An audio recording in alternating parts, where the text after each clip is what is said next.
सोचिए, साल 1858, एक ऐसा मोड़ जब भारत का इतिहास हमेशा हमेशा के लिए बदलने वाला था। एक अकेला कानून और 200 साल से चली आ रही एक कंपनी की हुकूमत खत्म, और पूरा का पूरा साम्राज्य सीधे एक महारानी के हाथ में। जी हाँ, हम बात कर रहे हैं भारत सरकार अधिनियम 1858 की। और ये सिर्फ कुछ कागजी बातें नहीं थी, बल्कि एक बिल्कुल नए दौर की, एक नए युग की शुरुआत।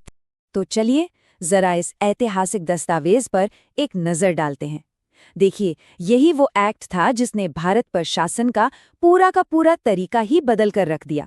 ये जो शब्द दिख रहे हैं ना, ये महज शब्द नहीं है, ये उस बहुत बड़े बदलाव की बुनियाद थे। और उस बदलाव का सबसे बड़ा, सबसे सीधा नतीजा बस यही था।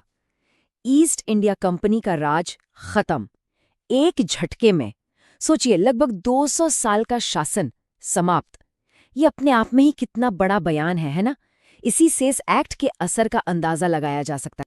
अच्छा, तो इस पूरे एक्ट को ठीक से समझने के लिए हम इसे 4 हिस्सों में देखेंगे।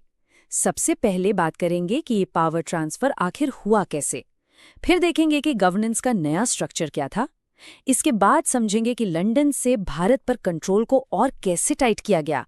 और आखिर में हम इस सवाल की तह तक जाएंगे कि भाई, इस कानून का असली मकसद क्या था।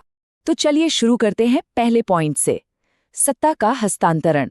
ये कहानी है एक तरह से एक व्यापारिक साम्राज्य के अंत की और एक औपचारिक शाही साम्राज्य की सीधी शुरुआत की। मतलब एक चैप्टर बंद हुआ और दूसरा शुरू, जहां पावर कंपनी के हाथ से निकलकर सीधे ब्रिटिश क्राउन के पास चली गई। तो सवाल ये उठता है कि असल में ट्रांसफर हुआ क्या? इसका जवाब है सब कुछ। भारत का पूरा शासन, उसके सारे के सारे इलाके, सारा रेवेन्यू और उससे जुड़ी हर छोटी बड़ी पावर, सब कुछ ईस्ट इंडिया कंपनी के हाथ से निकलकर सीधे ब्रिटिश महारानी क्वीन विक्टोरिया के पास चला गया।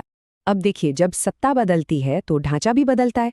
तो इस पावर ट्रांसफर के साथ ही भारत में एक नया एडमिनिस्ट्रेटिव स्ट्रक्चर भी आया। कह सकते हैं कि पुराने पहरेदार बदल दिए गए और उनकी जगह नए चेहरे आ गए जो नए नियमों को लागू करने वाले थे। इस नए स्ट्रक्चर में सबसे ऊपर टॉप पर एक नई पोस्ट बनाई गई, वाइसरॉय।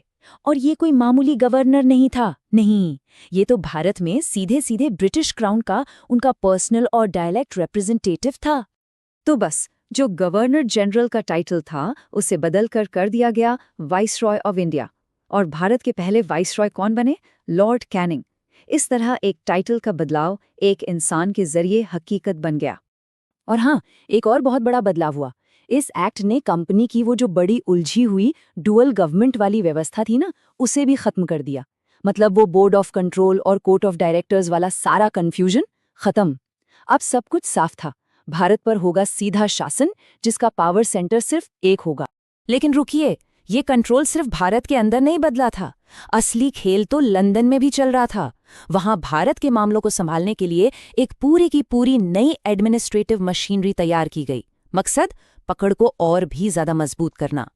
और इस नए कंट्रोल सिस्टम का सेंटर पॉइंट था एक नया पद, secretary of state for India. अब ये कोई छोटा मोटा अधिकारी नहीं था जी, ये तो ब्रिटिश कैबिनेट का मेंबर था, जिसके पास इंडियन एडमिनिस्ट्रेशन पर पूरा और आखिरी अधिकार था। तो ये जो नई चेन ऑफ कमांड थी वो कुछ ऐसी दिखती थी। सबसे ऊपर secretary of state for India, उसकी मदद के लिए एक 15 मेंबर की काउंसिल, और ये पूरा का पूरा ऑफिस सीधे ब्रिटिश पार्लियामेंट को जवाबदेह था। मतलब सिस्टम एकदम क्लियर कट था। और हाँ, इस नई बॉडी को असली कानूनी ताकत भी दी गई थी। इसे एक कॉर्पोरेट बॉडी बनाया गया। इसका मतलब ये था कि ये कानूनी तौर पर कॉन्ट्रैक्ट कर सकती थी और इस पर भारत और इंग्लैंड दोनों ही जगह मुकदमा भी किया जा सकता था। तो ये एक फॉर्मल और काफी पावरफुल संस्था थी।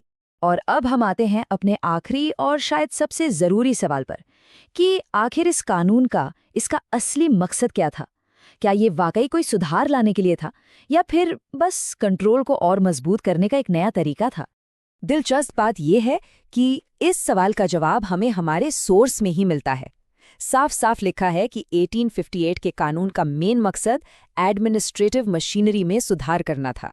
मतलब जो सिस्टम भारत में पहले से चल रहा था उसमें कोई खास बदलाव नहीं किया गया, बस उसे चलाने का तरीका बदला गया ताकि इंग्लैंड से कंट्रोल बेहतर हो सके। तो फिर आखिरी सवाल यही उठता है क्या 1858 का ये अधिनियम सच में भारत के शासन में सुधार के लिए था, या ये सिर्फ ईस्ट इंडिया कंपनी के बिखरे हुए कंट्रोल को हटाकर एक ज्यादा ऑर्गेनाइज्ड और शक्तिशाली शाही कंट्रोल लाने का एक तरीका था? ये एक ऐसा सवाल है जो हमें ब्रिटिश राज के असली नेचर पर, उसकी प्रकृति पर गहराई से सोचने के लिए मजबूर करता है।